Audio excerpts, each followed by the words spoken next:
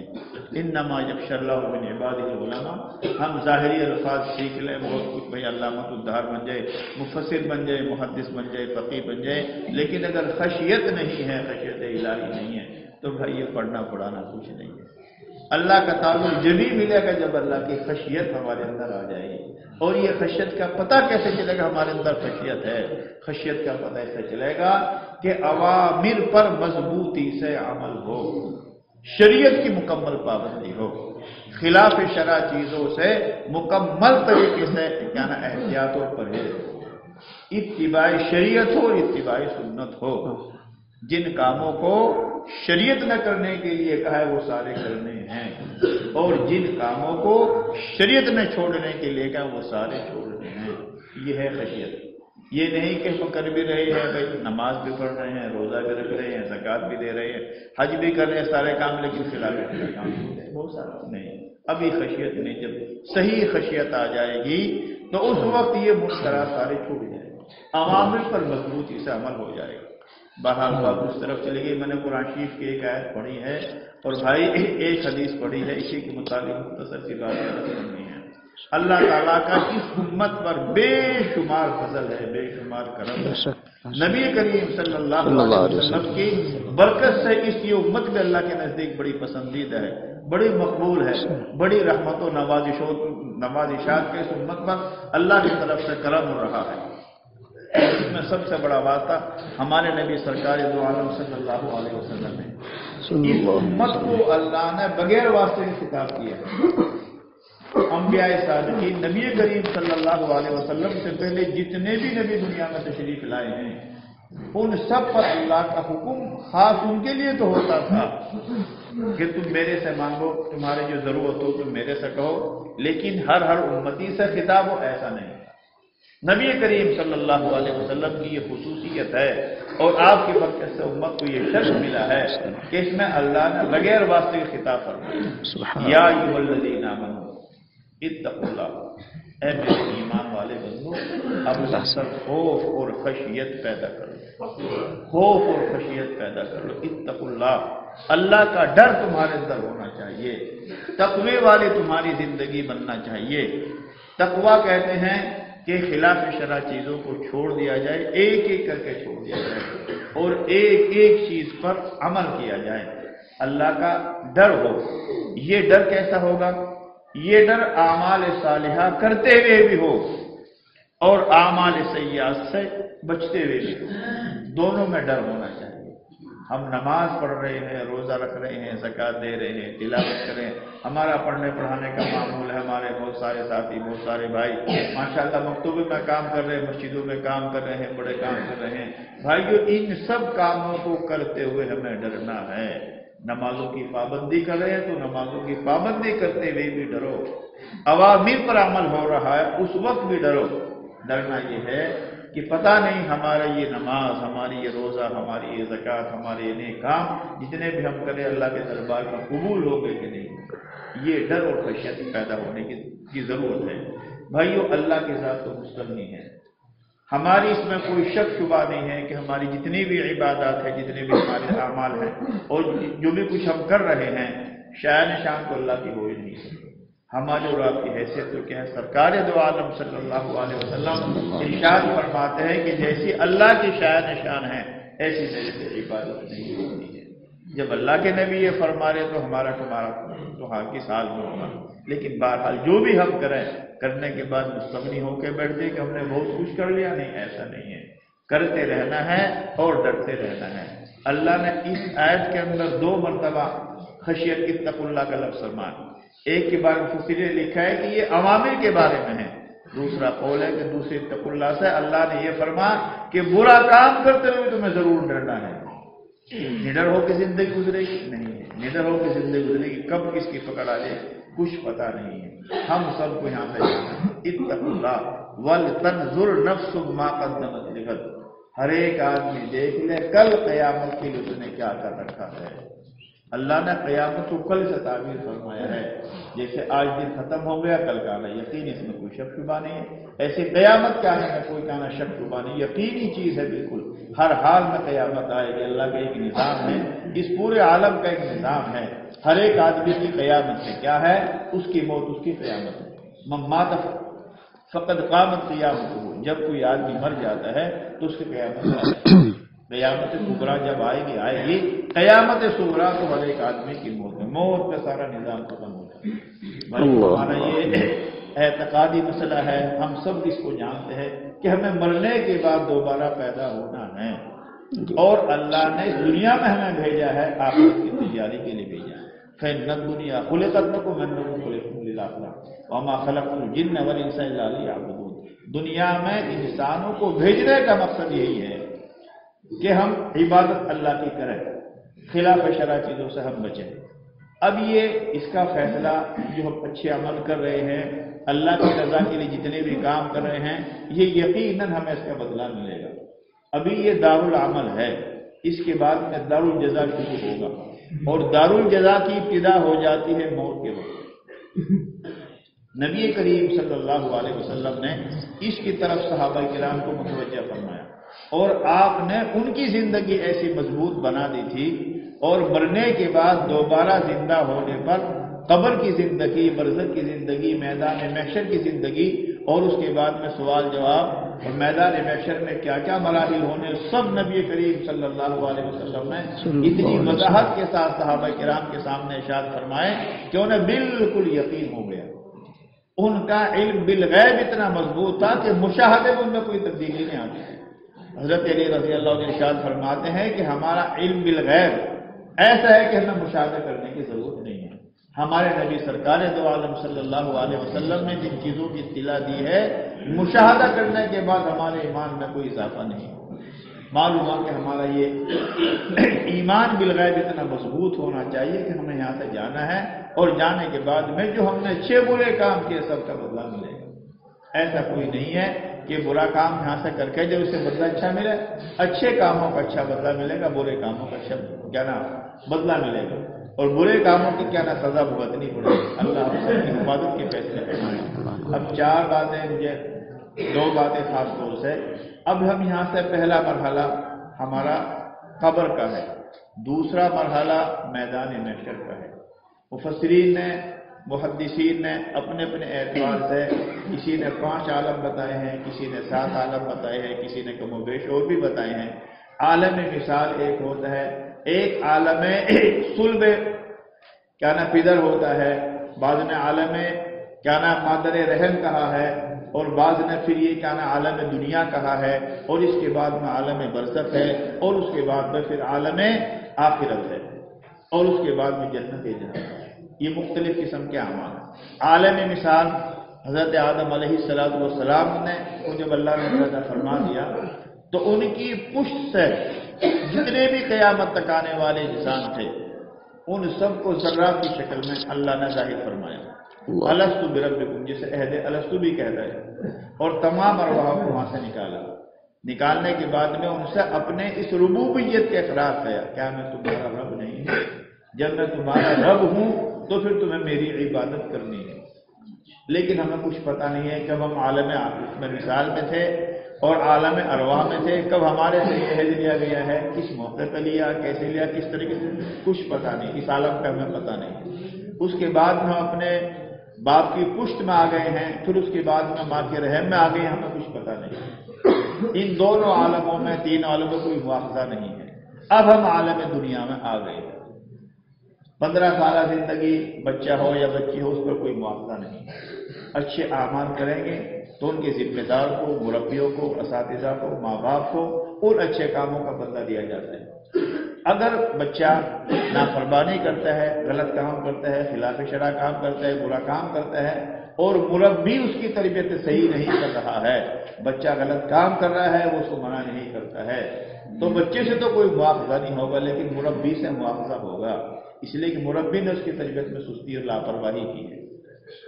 اس میں 15 سال ہونے کے بعد میں بچہ ہے بچی، اب وہ شریعت کا مکلف بن جاتا ہے، شرعی احکام سب اس کی طرف آ جاتے ہیں۔ اب ہماری 15 سالہ زندگی ہر ایک کی 25 سال ہے، 30 سال ہے، 50 سال ہے، 70 80 90 اس کے اندر اندر ہی ہوتی ہے عموماً۔ اب اس میں سے بھائی ہمارے یہ اصل ہمارے 30 سال ہے، ان میں ہمیں 2 تیاری کرنی ہے۔ ایک تو یہ زندگی ہونے کے بعد میں ہمیں قبر میں جانا ہے، قبر کے 3 سوال ہوں گے۔ یہ عالم برزخ، انتقال ہونے کے بعد میں میدان محشر تک جانے تک، جب آخرت قائم ہوگی اور یہ قیامت قائم ہوگی، پورا نظام درہم کر دیا جائے گا، اور پھر اللہ کے سامنے سب کی بلا واسطے کی حاضری ہوگی، اور وہاں ہم سب کو اپنے اس عالم کے عالم دنیا کے بارے میں، اچھے برے کے سارے کے بارے میں واقع ہوگا۔ یہ ہوگا تو وہاں کے 4 سوال ہیں۔ مفسرین نے لکھا ہے کہ 3 سوال قبر کے ہیں اور 4 سوال میدان محشر کے ہیں۔ ان 3 سوال کی تیاری ہمیں اس دنیا میں کرنا ہے، اور اس 4 سوال کی جو میدان محشر میں ہوگی ہمیں ان کی تیاری ہمیں دنیا میں کرنا ہے۔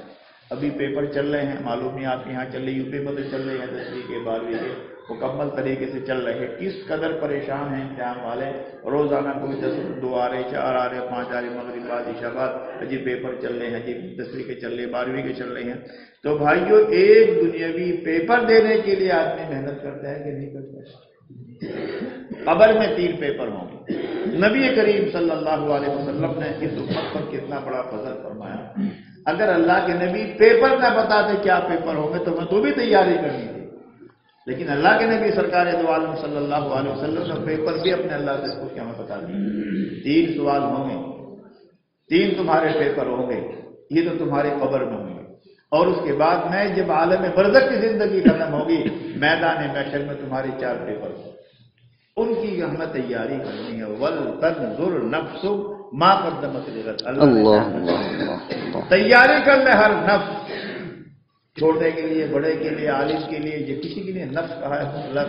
مفسرین نے لکھا ہے کہ نفس کہنا بتا رہا ہے کہ ہر آدمی کو، ہر صاحب ایمان کو اس کی تیاری کرنی ہے۔ کافر بھی اس میں آ گئے ہیں، کافر اولاً تو توحید کے مکلف ہیں، توحید کے بعد میں شرک کی ساری چیزوں کے مکلف ہیں، ساری چیزوں پر عائد ہوتی ہے۔ تو نفس، ہر نفس کو کرنا ہے، ہر انسان کو کرنا ہے، مرد ہو یا عورت ہو، بیمار ہو یا کیا نا صحت مند ہو، شہری ہو، دیہاتی ہو، غریب ہو، امیر ہو، مسکین ہو، کیسا بھی کسی حال میں، ہر ایک آدمی کو نفس کہہ کے بتا دے کہ سب کو تیاری کرنی ہے۔ کاشتکاری کے جب تو کاشتکاری میں موقع نہیں ملے تھا، ایک انجینئر کہ جی مطلب اپنی انجینئر میں اتنا مشغول تھا، سرکاری ملازم ہے کہ جی میں کیا نام حکومت کے کام کرتا رہتا تھا، ایک پڑھا لکھا آدمی کہ مطلب پڑھنے پڑھانے میں لگتی، پڑھنا پڑھانا اپنی جگہ، سارے کام اپنی جگہ ہے، لیکن تیاری کرنی ہے کل کے لیے ہمیں کیا کرنا ہے۔ تو بھائیو، کل کیا کب ہوگی؟ کل ہمارے پتہ نہیں کب ہونے والی ہے، کل فوراً ہمارے سامنے کل ہے، اس کی تیاری کرنی ہے۔ تو 3 سوال ہوں گے قبر کے اندر، اللہ کے نبی نے بتا دیا۔ سب سے پہلے سوال قبر میں رکھتے ہی ہم سب اپنے مردوں کو اپنے کندھوں پہ لے جا کے قبر تک پہنچا دے۔ بھائیو، غور کیا کرو، دیکھا کرو، ہم اپنے جنازوں کو لے کر چلتے ہیں، جب جنازے کو نہلایا جائے تب بھی شریک ہوا کرو، اس کی بے حسی کو دیکھا کرو۔ اب تک یہ سب کچھ کھاتا پیتا دندناتا زمین میں چلتا رہتا، سب کچھ کر رہا تھا، روز کرتے ختم، اچھا خاصا جسم ہے، صحت قوت ہے، خوب نوجوان ہے، نوجوانی میں بہت سے چارے ہم بچوں بچپنے میں جا رہے ہیں، اور بھائی ادھیڑ عمر میں جا رہے ہیں، بڑھاپے تک بھی جا رہے ہیں، ہمارے سامنے رات دن تانتا لگا رہتا ہے۔ یہ دیکھا کرو، آج ہم اس کے لیے ہو رہا، کل کو ہمارے لیے بھی سب کچھ ہونا ہے۔ قبر میں پہلا سوال قبر میں رکھتے ہیں، حدیث شریف کے اندر آتا ہے، ابھی مردے کو قبر میں رکھا جاتا ہے اور اس کو اوپر پاٹنے والے پاٹتے ہیں اور وہ فوراً واپس ہوتے ہیں، تو فرشتے بالکل فوراً آ جاتے ہیں، منکر نکیر حساب کے لیے آ جاتے ہیں۔ سوال کرنے والے آ گئے، ممتحن آ گئے، من رب کا، تمہارا رب کو، نے رب کو پہچانا کہ نہیں پہچانا؟ اس رب کو ہمیں پہچاننا ہے، ہمارے رب اللہ کا۔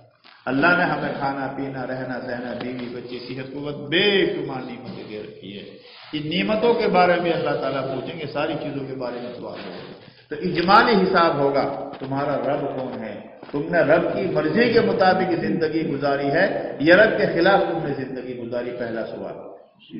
اگر مومن کامل ہے، متقی پرہیزگار ہے، اعمال صالح زندگی میں کرتا رہا، نماز روزے کی پابندی کی، مساجد کے ساتھ، علماء کے ساتھ، صلحاء کے ساتھ، اللہ والوں کے ساتھ، نیک لوگوں کے ساتھ اس کا تعلق رکھا ہے، تو پہچان لگے میرا رب الحمدللہ رب العالمین۔ رب العالمین کے لیے سب تعریف ہے، ہم سب کا پالنے والا پروردگار، پورا نظام چلانے والا اللہ ہے۔ تو یہ پہلا سوال ہے۔ دوسرا سوال ہوگا تمہارا دین کیا ہے؟ تم کس دین میں رہ کے زندگی گزار کر آئے ہیں؟ ماں دین کو تمہارا دین کیا ہے؟ یہ دوسرا سوال ہے۔ اس دین اسلام کے مطابق بھائیوں میں زندگی گزارنی ہے۔ ہمارے معاملات بھی دین اسلام کے مطابق ہو، ہماری غمی بھی دین اسلام کے مطابق ہو، ہماری خوشی بھی دین اسلام کے مطابق ہو، ہماری تجارت بھی دین اسلام کے مطابق ہو، ہماری کھیتی باڑی بھی دین اسلام کے مطابق ہو، ہماری ضرورت بھی جتنے بھی ہے، کاروبار ہے، تجارت ہے، ملازمت ہے، سب دین اسلام کے بارے میں ہونا چاہیے۔ یہ نہیں کہ صرف عبادات کا ایک شعبہ ہم نے لے لیا، بھائی نماز پابندی کے ساتھ الحمدللہ پڑھ رہے ہیں، 5 وقت کی نماز کا اہتمام ہے، لیکن نماز کے علاوہ عبادات میں زکوٰۃ بھی ہم ادا کرتے ہیں، روزہ بھی رکھتے ہیں، حج بھی کر لیتے ہیں، لیکن ایک شعبہ معاملات کا ہے، کاروبار کا ہے، لین دین کا ہے، تجارت کا ہے، اس میں اگر ہم فیل ہو گے تو بھائی معاملہ ہے۔ حضرت حامد رحمۃ اللہ علیہ نے ارشاد فرمایا کہ عبادت کا تعلق تو اللہ کے ساتھ، اللہ کی ذات تو مستغنی ہے۔ اگر ہمارے نماز روزے اس میں کمی میں کوتاہی رہی تو اللہ کی ذات اور ہم الراحمین میں غفور رحیم، بہت ممکن ہے اللہ فضل کا معاملہ فرما دے، ہمارے سے معاملہ نہیں۔ لیکن اگر معاملات ہمارے گندے ہیں، ہم کاروبار میں جھوٹ بول رہے ہیں، دوسرے بھائی کو دھوکہ دے رہے ہیں، تجارت کر رہے ہیں، اس میں ہم کیا نہ حق تلفی کسی کی کر رہے ہیں، یا بیوی کا، بچوں کا، رشتہ داروں کا، جو ہمارے کاروباری آدمی ہیں ان کے ساتھ معاملہ ہمارا ٹھیک نہیں ہے، تو بھائیو یہ بہت بڑی بات ہو جائے۔ معاملات بھی ہمارے دین اسلام کے مطابق ہونا چاہیے۔ ہم لوگ کاروبار کرتے ہیں، اپنے کمائیوں کو، اپنی ملازمتوں کو، اپنے کاروبار کو پاکیزہ بنانا ہے، دین اسلام کے مطابق بنانا ہے۔ جو ہمارے دین اسلام نے جو کام کرنے کے لیے کہا وہ کرے، جن سے نہیں کرنے کے لیے بالکل چھوڑ۔ اس میں ہے کہ جھوٹ زبان پہ نہیں آنا چاہیے، جھوٹے کاروبار بالکل قطعاً نہیں کرنا چاہیے۔ جھوٹ بول کے آدمی 100 روپے کما رہا ہے اور بغیر جھوٹ کے اس کے پاس 10 آ رہے ہیں تو 10 روپے پہ وہ کامیاب ہے، کیونکہ دین کے مطابق آ رہی ہے۔ اور اگر وہ 100 کما رہا ہے جھوٹ بول کر تو بھائی جو بے برکتی آئے گی، کہاں چلی جائے گی؟ آتا ہوا بہت دیکھا گا، لیکن بے برکتی ہو جائے گی۔ معاملات بھی ہمارے صحیح ہونے چاہیے، اخلاق بھی ہمارے صحیح ہونے چاہیے، معاشرت بھی ہماری صحیح ہونا چاہیے۔ یہ ہے دین۔ بہت سارے بیاہ شادی کا موقع آتا ہے تو بالکل دین کی کوئی ضرورت نہیں، اچھے خاصے نمازی ہیں، حاجی بھی ہیں، بہت سارا کام، لیکن جب ان کا معاملہ بیاہ شادی کا آتا ہے بالکل کتنی خرافاتیں ہماری شادیوں میں شامل ہو گئی ہیں، اس کی ہم ضرورت نہیں سمجھتے ہیں۔ مستورات کا اجتماع ہو رہا ہے، غیر محرموں کے ساتھ مخلوط ہو کے رہتے ہیں، شادیوں میں خوشی کا اظہار کر رہے ہیں، نمازیں صاف ہو رہے ہیں۔ تو ایک فریضے کے ادا کرنے کے لیے ہم کتنا کیا نہ بددینی کا کام کرتے ہیں۔ کامل دینداری جبھی آئے گی جن کے شریعت کے سارے شعبوں پر ہمارا عمل ہو، معاملات بھی ہمارے اچھے ہوں، معاشرت بھی ہماری اچھی، اخلاق بھی ہمارے اچھے ہوں۔ قوت برداشت بالکل ہماری ختم ہوتی جا رہی ہے۔ اچھے خاصے نمازی برسوں نماز پڑھتے پڑھتے ہو گئی، حج پر حج کر رہے ہیں، عمرے پر عمرہ کر رہے ہیں، مدرسوں میں پڑھاتے ہوئے عرصہ ہو گیا ہے، لیکن قوت برداشت نہیں ہو پاتی۔ نبی کریم صلی اللہ علیہ وسلم نے قوت برداشت بھی ہمیں سکھائی ہے۔ کس قدر قوت برداشت، اللہ کے نبی سرکار دو عالم صلی اللہ علیہ وسلم اس کی تفصیل کا یہ موقع نہیں ہے۔ قوت برداشت ہونا چاہیے۔ اللہ کے نبی کی خدمت میں ایک مرتبہ ایک یہودی آیا، کسی کوئی معاملہ تھا، یہودی آنے کے بعد میں کچھ دور سے چل کر آیا تھا، تو وہ کام سے فارغ ہو گیا تو چلنے لگا، دیر ہو گئی۔ نبی کریم صلی اللہ علیہ وسلم دور سے آئے ہو، غیر مسلم ہے، یہودی اللہ کا، یہ اللہ کے نبی کے اخلاق غیروں کے ساتھ بے شمار واقع، ایک ہی نہیں ہزاروں واقعات ایسے ہیں، اس کا موقع نہیں ہے، صرف ایک واقعے سے اندازہ ہو جائے گا ہم اپنوں کے ساتھ کیا کرتے ہیں، ہمارے نبی غیروں کے ساتھ میں کیا کرتے ہیں۔ وہ یہودی آئے، جب فارغ ہونے لگا تو دیر ہو گئی، آپ نے فرمایا بھائی دیر ہو گئی ہے، تمہاری جگہ یہاں سے دور ہے، آپ ہمارے مہمان بنے اور ہمارے یہاں یہی قیام کریں، اور صبح کو جہاں تمہیں جانا چلے جائیں۔ اس یہودی نے کہا اللہ کا نبی بہت اچھا ہے، میں بھی یہی چاہ رہا تھا، لیکن میں ہمت نہیں کر رہا تھا آپ سے کہنے کی کہ بھائی مجھے اپنی جگہ کہیں آپ پر تکلیف، آپ بار نہ فرمائیں، بار نہیں ہوئی، آپ نے اچھا کھانا کھلانے کے بعد اس یہودی نے اتنا اچھا کھانا، کیونکہ اللہ کے نبی کا گھر کا کھانا تھا، برکت والا کھانا تھا، نورانی کھانا تھا، پاکیزہ کھانا تھا، اس نے بہت ہی تسلی کے لیے کھانا کھایا۔ کھانا کھانے کے بعد میں